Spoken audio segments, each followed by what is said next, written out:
Hey, it's Doug, I hope you're doing well.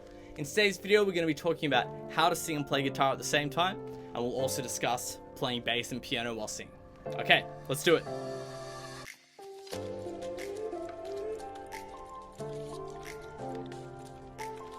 Okay, so let's just jump into it. So the first thing that I want you to understand is that I want you to know your guitar part really well first before you start singing. Okay, and you need to know it so well that you don't have to use your thinking mind while you're playing. So if you're playing chords and you can't remember what the next one is, or you can't remember what the next shape is, you've got to learn your part better first, all right? Because as soon as you start singing, that's just going to get worse. Now, I'll show you a cool technique that you can do to check if you really know the guitar part or not. And what it is you can speak while you're playing, just before you start singing. So I'll play a guitar part now for a song that I've been working on, and I'll show you how to do it without having to think while playing. So I know the chords off by heart.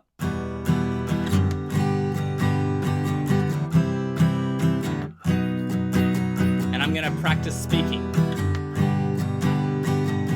So after I film this video, I might go for a walk in the park. It's going to be hot outside, so I'll wear a hat. I might bring a bottle of water. And then I'll go home before the sun goes down. So I'm obviously just speaking gibberish, but I'm just showing you a really cool technique that I actually learnt from a bass player and musician called Victor Wooten. Okay. So yeah, that's a very good and useful technique to checking if you know how to play the chords without having to have your thinking mind focusing on the hands and your arms while you're playing. And another thing you can do while you're trying to learn the guitar part really well is actually practice with a metronome. So with a metronome, what you should do is, if you're working on a cover of a song that's quite popular, you can actually type in the song name. Let's just say Misery Business by Paramore. And there's a website, I believe it's called songbpm.com, which actually states most popular songs BPM.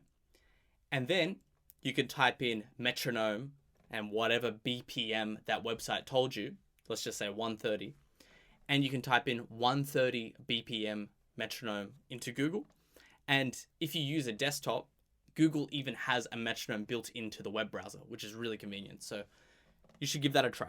So beats per minute determine how fast the clicking is. So if it was very fast, it'd be like,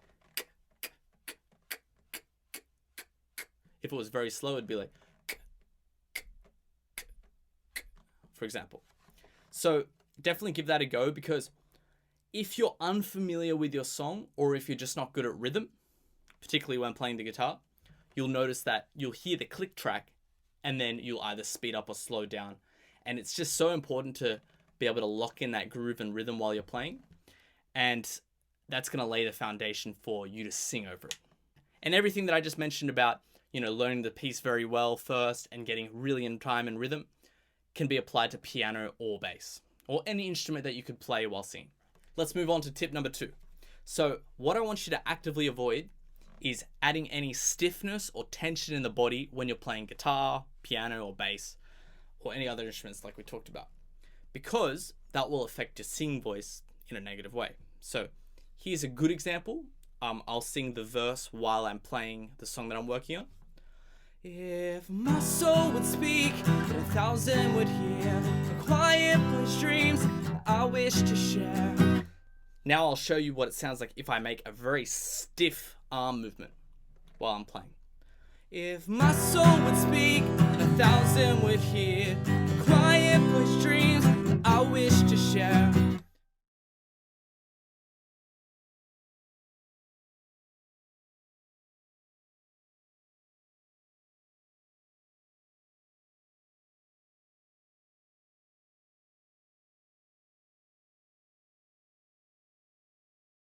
Not only was it hard for me to sing, but obviously the dynamic of the song changed. And that's down to the right hand technique not being good.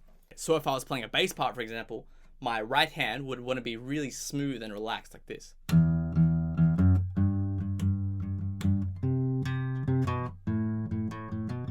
Not like this.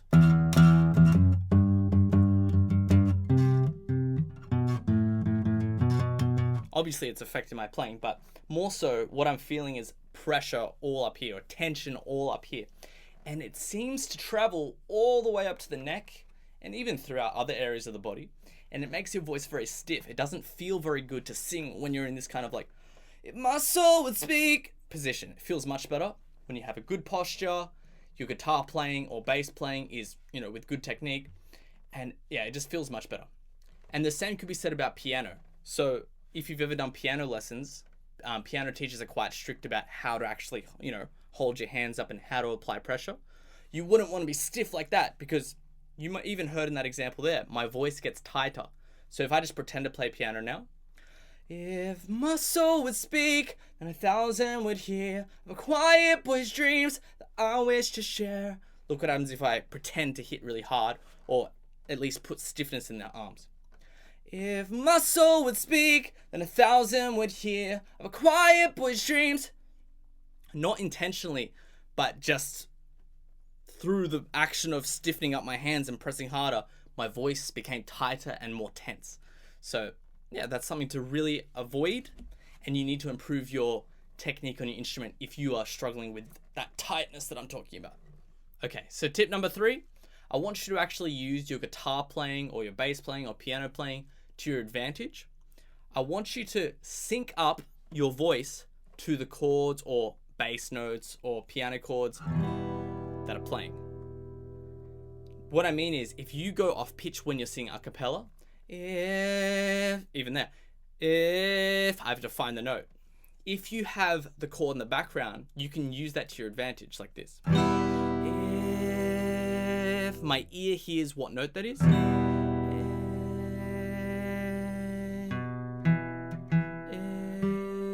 it's the G.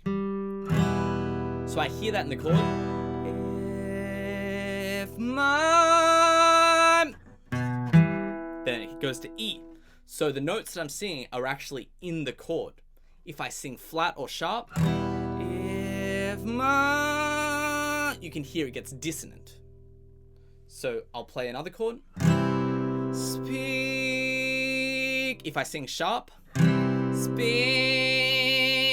you can actually hear that it's dissonant with the chord. So what you can do is, when you're playing, I'll try to sing. If my soul would speak, 1,000 would hear quiet bush dreams. So for example there, I listen to the chord, quiet, and that helps me find the pitch that I need to sing. Quiet boy's dreams. Alright, so that's a good example of that. Now, the last thing I'll leave you with is that you need to be aware of the dynamics that you're using when you're singing and playing. So things change if you've got your instrument mic'd or your voice mic'd, but let's just say you just had a guitar and your voice. You don't want the guitar to be overpowering, your singing voice. So if I play like this, and I sing over it, you won't hear it. If my soul would speak, 1,000 would hear quiet wood dreams I wish to share. You won't hear it. You've actually got to quieten down your playing, for example, in the verses if you're singing softer. If my soul would speak, then 1,000 would hear quiet bush dreams I wish to share. A life full of hope, a future bright. It's the vision that I see when I close my eyes. And then maybe later, if you're going to sing louder, then you can match the volume with the guitar. The world, the way I want to see. Day without the fear of who I'm not or couldn't be. See what I'm saying? So that comes down to basically being a better musician and just understanding the dynamics at play in the songs you're working. And that will apply to piano or bass. Or, like I said, any instrument. Alright, cool. So anyway, that's it for today's video. If you have any questions at all, make sure to leave a comment down below. If you like the video, give it a like. And yeah, if you have any ideas for future videos, you can also leave a comment down below suggesting one. Okay, so that's it for me. Just letting you know that I still have a 5-day free vocal course, which you can get by following the link in the description. You can sign up for vocal lessons with me in person, or over Skype, I mean. And lastly, I have a Patreon, which has exclusive videos and even more perks where you can interact with me. Maybe you're not necessarily ready to do private lessons, but you might want to get my vocal feedback every week, for example, or I could make you a video once a month. Basically, just go and check out that Patreon page. All right, like I said, that's it for me. I'll see you in the next video.